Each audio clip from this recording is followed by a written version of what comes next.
Welcome to heaven cooking. இன்னைக்கு நம்ம குழந்தைங்கள்ல இருந்து பெரியவங்க வரைக்கும் ஹெல்த்தியாக சாப்பிடக்கூடிய லட்டு, அதாவது நட்ஸ் லட்டு எப்படி பண்ணலான்னு சொல்லிட்டு பார்க்கலாம். வாங்க வீடியோக்குள்ளே போகலாம். பேன் நல்லா ஹீட் ஆன உடனே அதில் நான் 1/2 கப் கேஷ்யூநட்டும் 1 கப் ஆல்மண்ட்ஸும் ஆட் பண்ணியிருக்கேன். இதில் நம்ம எந்த நட்ஸ் வேணாலும் ஆட் பண்ணிக்கலாம். அதாவது கிரவுண்ட் நட் இல்லை வேறு ஏதாவது பிஸ்தா, வால்நட் அந்த மாதிரி எந்த நட்ஸ் வேணாலும் ஆட் பண்ணிக்கலாம். இன்றைக்கி நான் இது 2 மட்டும்தான் ஆட் பண்ணியிருக்கேன். அடுப்பை வந்துட்டு சிம்மில் வச்சுட்டு ரோஸ்ட் பண்ணிக்கலாம். ஹையில் வச்சா நம்ம வெளியே மட்டும் கரிஞ்சு போயிடும். நட்ஸ் வந்துட்டு உள்ளே சரியாக ரோஸ்ட் ஆகாது. அதனால சிம்மில் வச்சுட்டு டைம் எடுத்துகிட்டு கொஞ்சம் ரோஸ்ட் பண்ணி எடுத்துக்கலாம். ஓரளவுக்கு ரோஸ்ட் ஆன உடனே இது கூட நான் 3 ஏலக்காய் ஆட் பண்ணியிருக்கேன். அது ஃப்ளேவருக்கு தான். 1 ஸ்பூன் எள்ளு ஆட் பண்ணிக்கலாம்.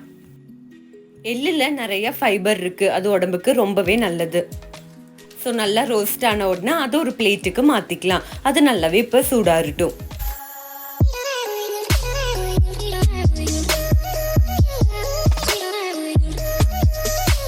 இப்போ ஒரு பேன் எடுத்து ஹீட் பண்ணிட்டு ஒரு கப்பில் நான் 1/4 கப் வந்துட்டு ஜாகரி எடுத்திருக்கேன். நம்மளுக்கு எவ்வளோ ஸ்வீட் தேவையோ அதுக்கு அனுசரிச்சுட்டு நம்ம ஆட் பண்ணிக்கலாம். நமக்கு தேவையான அளவு தண்ணியும் ஊற்றிட்டு இதை நம்ம நல்லாவே கரைச்சி எடுத்துக்கலாம். இதை நம்ம வடிகட்ட போகிறோம், இல்லைன்னா அதில் வந்துட்டு தூசெல்லாம் இருக்கும். ஸோ அதனால தான் தண்ணியில் கரைச்சிட்டு அதுக்கப்புறமா நம்ம யூஸ் பண்ணுறோம்.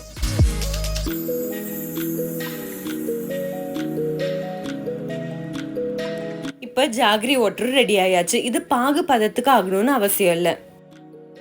நட்ஸ் எல்லாம் சூடாறினதுக்கு அப்புறம் நம்ம ஒரு மிக்ஸி ஜாரில் போட்டு நல்லா ஃபைன் பவுடரை எடுத்துக்கலாம்.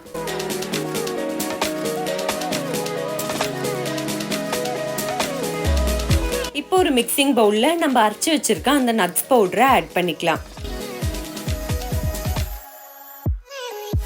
இப்போ அந்த ஜாகரி வாட்டரை கொஞ்சம் கொஞ்சமாக ஆட் பண்ணிக்கலாம். ஒட்டுக்கா ஆட் பண்ணிட்டா சப்போஸ் வந்துட்டு தண்ணி அதிகமாகிடும். அதனால நம்ம தேவைக்கேற்ற மாதிரி கொஞ்சம் கொஞ்சமாக ஆட் பண்ணிக்கலாம். பாக்கி ஆனால் கூட ஒரு கண்டெய்னரில் போட்டு ஃப்ரிட்ஜில் வச்சுட்டு நம்ம அடுத்தது வேறு ஏதாவது பண்ணும்போது கூட யூஸ் பண்ணிக்கலாம். இப்போ நான் 1.5 ஸ்பூன் நெய்யும் ஆட் பண்ணிவிட்டு இது நல்லாவே மிக்ஸ் பண்ணிக்கிறேன். நல்லாவே மிக்ஸ் ஆனதுக்கப்புறம் நம்ம ஹேண்ட் வாஷ் பண்ணிவிட்டு நம்ம கையை வந்துட்டு கீல இல்லைன்னா ஆயிலில் வந்துட்டு க்ரீஸ் பண்ணிக்கலாம். ஏன்னா அப்போ தான் கையில் ஒட்டாது. நமக்கு தேவையான ஷேப்பில் நம்ம உருட்டி எடுத்துக்கலாம். இந்த ஆக்டிவிட்டியை நம்ம குழந்தைங்களுக்கு கூட கொடுக்கலாம். அவங்களும் நல்லா என்ஜாய் பண்ணி பண்ணுவாங்க. நம்ம லட்டு எல்லாம் ரெடி ஆனதுக்கப்புறம் நான் மேலே வந்துட்டு நட்ஸ் கட் பண்ணி வச்சுருக்கேன். இந்த லட்டுவை குழந்தைங்கள்ல இருந்து பெரியவங்க வரைக்கும் கண்டிப்பாக சாப்பிட்லாம். இதை நம்ம ஸ்கூலுக்கு ஸ்நாக்ஸாகவும் கொடுத்து அனுப்பலாம். இதை ட்ரை பண்ணிவிட்டு எப்படி இருந்ததுன்னு கமெண்ட் பண்ணுங்கள்.